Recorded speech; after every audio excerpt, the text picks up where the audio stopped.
nilhapha epewa hipau pathin avel velin thangwa nale wa chaina epewin hobung mite hozo se pakayo Jesu Christa minin kangai lu na nilhapha chibai ka hin pewe pathenin pathena bo hen tunilha hi sopipa thongam thu seiding a hi in a hin la adam mo ze hin kapan zo lo ding hitai ka khu khu zengin ati ze hin keiman ka hin khel ding hitante tunilha ivet khom diwa ka hin dei sa chu Numbers bung som ni leni chang som ni lekhana panin hin sim su inkate Numbers bung som ni leni chang som ni lekhana panin hin sim su inkate belam zong jing ka in athau da in asangan chunga atopha akikan be pai pajin mob gam leng lelal chapate to akilhon tai ahi wangin balam achi jeng chu pathin alunghang ahung deuza jengin ye chun pakai wan til chu ama ke do pi din lampi a anadingin analam tin tai belam chun sangan chunga ahung towin alhachate ni to ahung kilhonin hi chun pakai wan til lamlin lai ta anadina akhuna chemjam asado sa nakidop chu sanganin ahin mudo tai ye chun sangan jong lamlena konin akehe do in lo zawla alhai lutan hi ahi wangin balam sangan chu lamlen laiza ahoi lu ding agon azep zep tai chupanin pakai wan tilin lengpi lei teni ka alampi new lai ta azet ve pal ki gen to lai ka chana ding tai chu in pakai wan tilin ahim do kinin ahile sangan chu palvo nan akinei jengin chong le balam keng phang chu pal to avo be tai hi chun balam jong sangan chu azep kitai zo kinin pakai wan tilin ane che kinin lamlen zum lai ta khana azet ve ya akei do theilo hel na mun khana anading kitan hi hicha hin sangan nin pakai wan til amu pha nin belem noya golden jeng tai chu ta chun balam alung hang be se jeng tan sangang chu tengolin ha zep min azep tai hicha hin pakai zu sangan kam aka pen hi chun sangan nin zong balam za thu asejin ken nangma ipi ka bol set pi mong uma nangin hitabanga hi thumwei jan keima nei den jing ahin ti pathenin athu phathei bo pe hen kan simbe na lai ding he New Testament langa zut kiti achungu abinge aze hame tilama hon ken lampi chu ahovin chule thamandu cha nan balam lamwai na alhaizun chule kora minil na achun amang thai jawin hi khanin simbe kit nge Revelation bungni na langa chum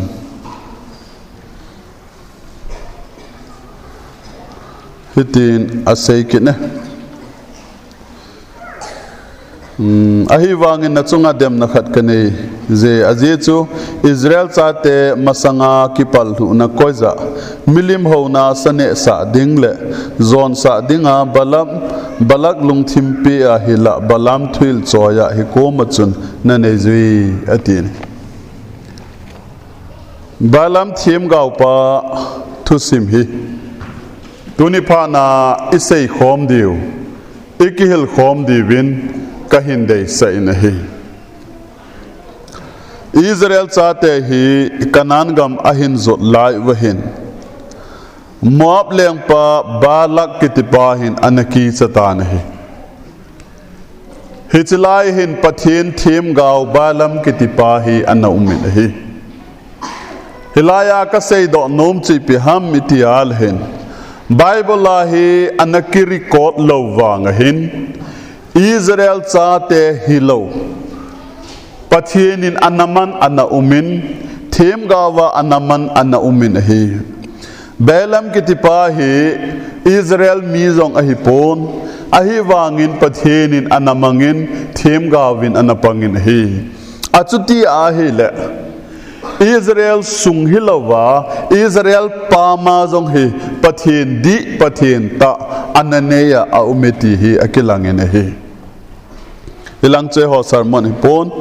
ilang achon nawa mangda kitaute ahile balagin Israel chate chu anaki chawal be setan Israel chate aki cha je chun pathin thim gao pa balam hi hungin Israel chate hi ni hung sap set pe in hichilai khanga chu balam thim gao pan mi a sap set chu apet pe na thung hin ya chu ni hung sap set pe a le na thaman tama tam ka pe de het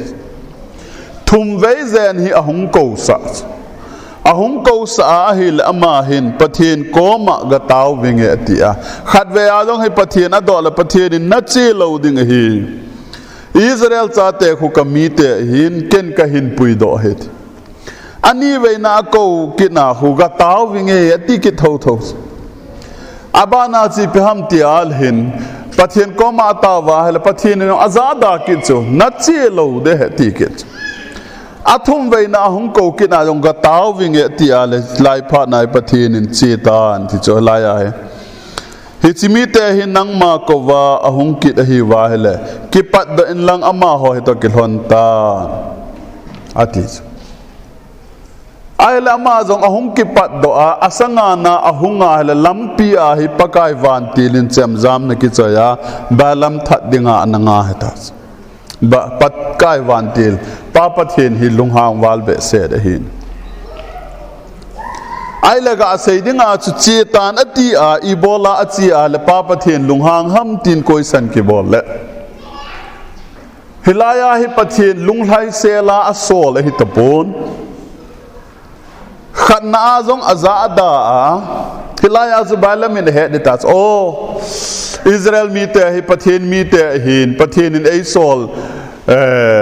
lo a hitai ti a he ding ni ve honga yong chu hung ta hi win taw jong ka taw ta lo ding hi pathin in eiza da he ta kho anapang khon te ding dan hi cho ai wanga vel khatna pathin da ta a vel ni na jong pathin ko ma taw ki na pathin da ta vel thum chan hung pha nai pathin in lunglai lo sa sa a epiti da e ho pa wa e ha mana chetan atiala ama he pathin in ei sol tai tia he chi hin hitzi a chu zut bible in juda itiha anamu chi pham tele thaman du cha a balam lampi a chi ati so balangin ki paman ka pe de heti chu adu chat be set je chun hitzi lampi chun anache tai ti hi bible vai mu do we kain ko te ho ngai te mo pathian thiam gao khanin pakai vanti lampi a anadin mutalawa sanganin amu cho kasedan het the we sangan zo chu thiam gao hitale akilom zo ni balam sangan ibola pathian thiam gao pan pathian van til muthei talowa gan hing sangan angol thet thut chun pathian thiam gao amu hitam iti a hele azi khat mai cho hichi pa chu balam thiam gao pan he thiam lowa sangan zo chu zep kita azep lo chu hichi ji chu hin balamin hitin saying kate lấy xét thil angai chat be set pha na hi pathian o zong I tabang o ham ti a he khen thei tapon pathian o a het khen thei se hitalovin pathian mel zong amutapon pakai vantil amuthei tapon hi hiza hi ama sangin sangan zo chu thiem gau hi le akilom zo ta ikati zo ahin hi hilai ko na kala do nom chu ka in ko te ho hi chi hi cho tu khanga zong hi balam lam pi zuiza ki uma hi chu nunga hita ta chun nupi hita ta chun golang hita ta chun upa hita ta chun lấy siết thil na ngay cha na asan be se ting le pathian mel na mu lo ding hin pathian on za lo ding hi ti na hi cho chu banga pathian thiem gao pa pathian to ki ho mat jing pa pathian mel anamu jing pa mi ho sang sanga pathian to ki muto pa chan ipeham tila lấy siết thil angai chat be set pa na ko ipiti e pathian mel hoi na muzo talouch amu lo chi peham tele khat na pathianin chetan ati khu ngai lut na nei ta aphal mong monga hilo cho a eng hama azada a ni vei ta azada a athum vei na azong tau ki dinga ki go na hala na che nom le ki che tango ati ala mahen ei phalam ta che jo pathian o I tabang o hi aza ji lo ta che tu ne azong hi kain ko te ho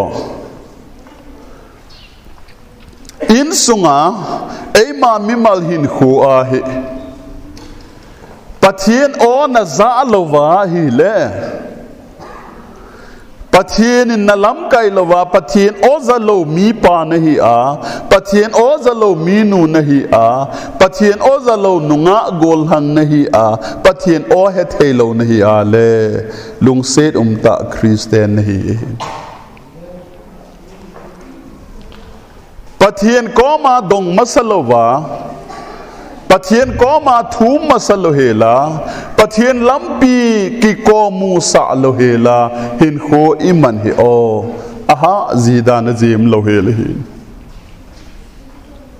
kain ko te ho tunin zong iga ve na hel hin te ka na ga mu thei cho David chu pathianin kalung chang hepa ati cho kalung chang hepa ati wang chun nilhang kai lama lengte gal kon lai phana khawyong sermon ka boltan gal kon lawa avrenda wa le le uria in nei pi bet seba ki silai ahin mu do cho koi ham tia do a le uria in nei pi bet seba hetis hicha o ai le ka sipai pa ji no hi chu ati thei chu ahin la aga ko lu na mi ji pi chu aman ai ina ki ko lu na alu pi chu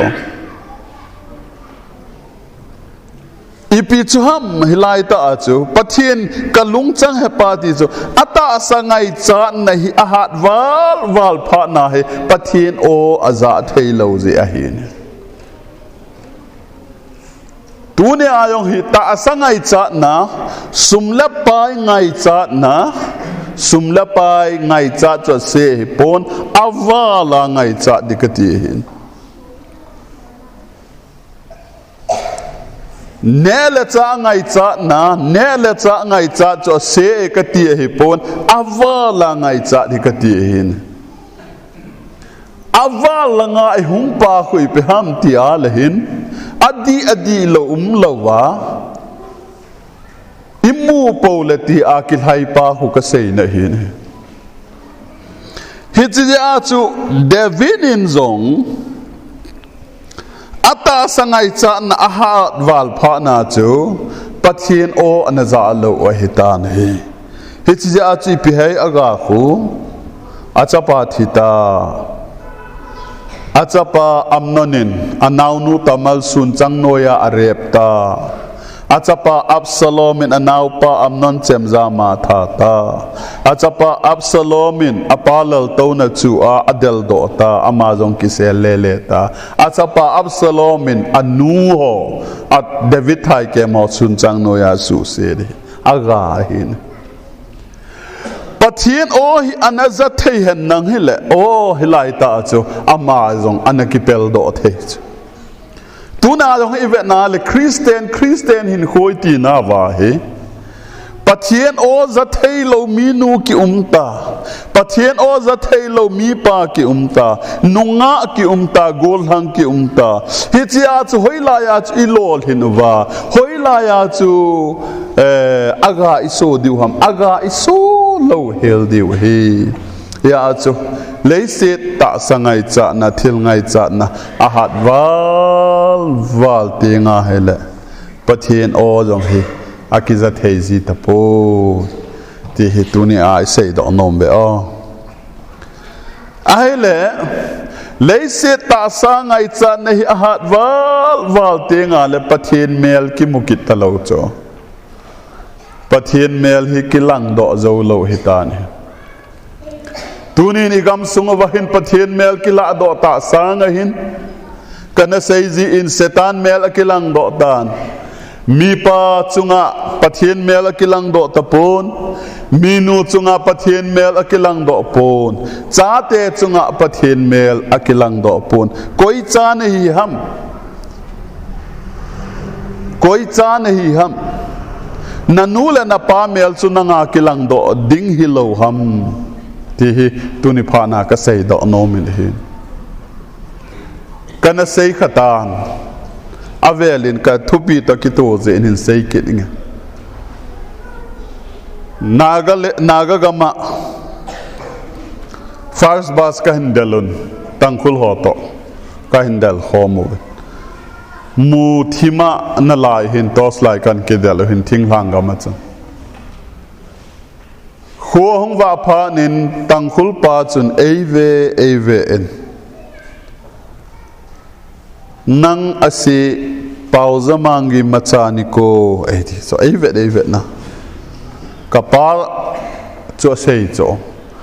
pauza mang chapa na hi loham ati cho kalung ahang de I nei noi sin a kapa to nei kilo sa ham ka ti thei de ka ti thei lo cho kahi katis na lim ka ve na hele na pa ka he de tis in kal hun pha na ka pa ko ma ka se ale ka pa yong ki pa cho lunghang lo pi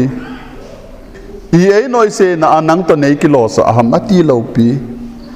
he chi chun avet sa chi pi ham ti ale chapan apa kilo ding cho sa la hin apa mel chu a het ngai hi cho ai la balamin koi mel he no lamli na pakai wan ti la na ding ta them gau hi na chu a het ding dolin het thei ta lo ata sangai cha na chu hat wal wala mu lo ta hi chi sanga chu sangani na mu ta cho tuni a jong hi ve na le kain ko te ho ita sangai chat na ahat wal tinga le in sung man tha na ding zong ki mu thei lo eho sunga hi ita sangai chat na hat wal tinga hi le in sung man tha na ding zong ke he thei lo izi zan khowa aka ding zong ki gel do thei lo I chat vai ding zong ke thei lo ki ngol ji ngai hin azi chi pe ham tele pathen mel chu talo mel chum kilang a hitan hiya chu tunya hi Christian hin khoi man na wa hin hoi ta ve na hele hi chi a hi e ho zong ikipal hu diu ba ha e ho zong il hu naw an hi khadem ti hi tuni pha na ka sei do no min hin hi bang loma alam tinta ai la alanga isima le mai cham sim ta mai cham sima taw na mana hala ประเทศนินนากาวสับเหลาดึงนับพัดไทยโบดมุนขณะปุยกินะอิสราเอลจะเตะเวทสาเลยหอยละกาวสับตาสังพัดไทยชุติโบตาอาใจน่าง่ายเตโมฮิจิกเสียหินงาตังกันเตพัดไทยชุติโบพานาจูบาลักจงลุงหางตาก้อยพัดเทน่าไอโลเลกิปามันเปตะสางาจุลุงหางดึงให้พานาเฮบาลามินอดีโลตะขัดแอดไวส์นบอลจุดที่อิสราเอลจะเตะกำนัดิงนัดเดียเฮละนัชนุเตโซลินลังจอนทางโหยกะจอลสันลังมิลิมฮาวากะจอลสัเลจุนประเทศหงลุหางินตินอิสราเอลเตมังท่าเดียวเฮตีโคอันนั้นฮิลกูฮิตาโจอันนั้นฮิลกูเจ้าจูอัจฉนุเตหอวินปัสสลหอจุงาเฮจอนทางหอยจะอากาศจอลท่าจอนทางหอยหงจะไว้ว่ามิลิมฮาวาพานะเฮอิสราเอลจะเตนอคูลจินบานจบเทตลวะอะไรอาจูฮาบอยานบอยว่าประเทศลุงฮันนันเดียวจะปัสสลิจาร์หำขัดอันที่เห็นฮิตจีอาชีพน่าเลยฮิตจี advice ให้เราตะประเทศเทียมเราก็เฮกิติadvice ให้เราตะมีอภิเษกอิปิติอัมมีเดียนมีเตกาลาอันสัตว่าอาหงโจวาจูอิสราเอลจะเตียนจงบาลัมฮิตเซมจามาท้าวตัดทีมเราประเทศทีมเราจีบอลาอิสราเอลจะเตียนท่าจงอาจีจีพิฮัมติอาเลจีอาเฮฮัมมาจงกิท่าเนหิตานตัวนี้เห็นกันก็เตะหออาใจนับปอยนักเสยดอนมจุฮิจิเฮนประเทศออจะเทตะโลประเทศเมลมุเทตะโลหอจุนอีพีแอดไวส์อเปเทวัมเตลอาแอดไวส์ในสุนจงจูมีเฮงมันทะนาดิงอาฮิแบบเซลวินเฮ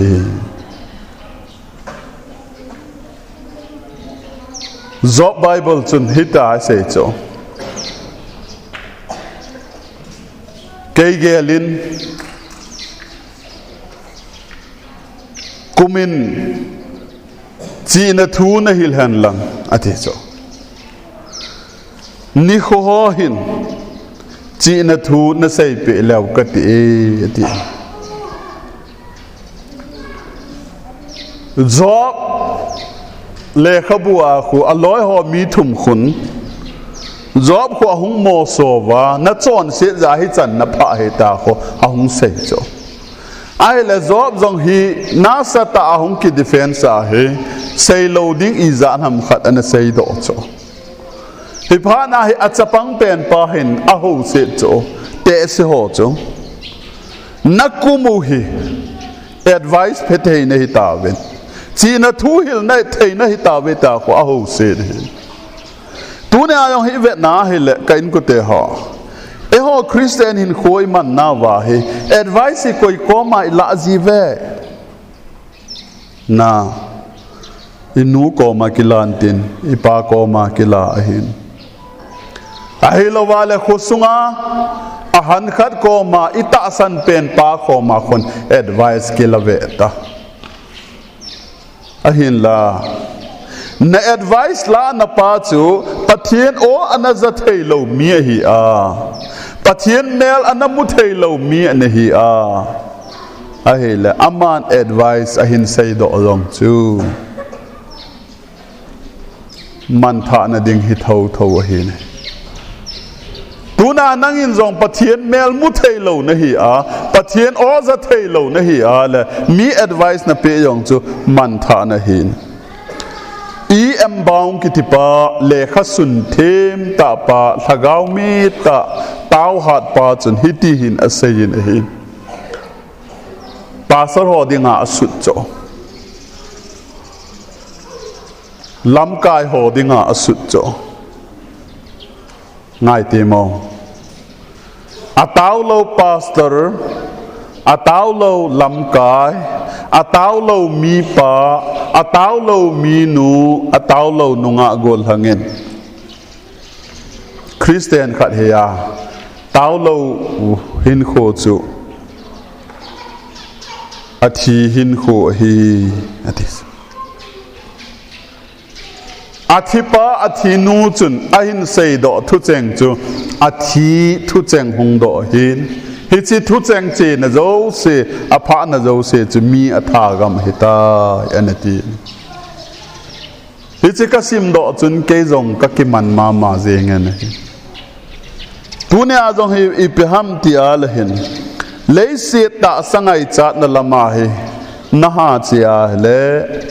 pathin on na za loading pathin mel na mu loading chu le mi advice na pe ti nga he jong le man tha na hiding hi isai do now pa pathin in phathei bo pi taw hen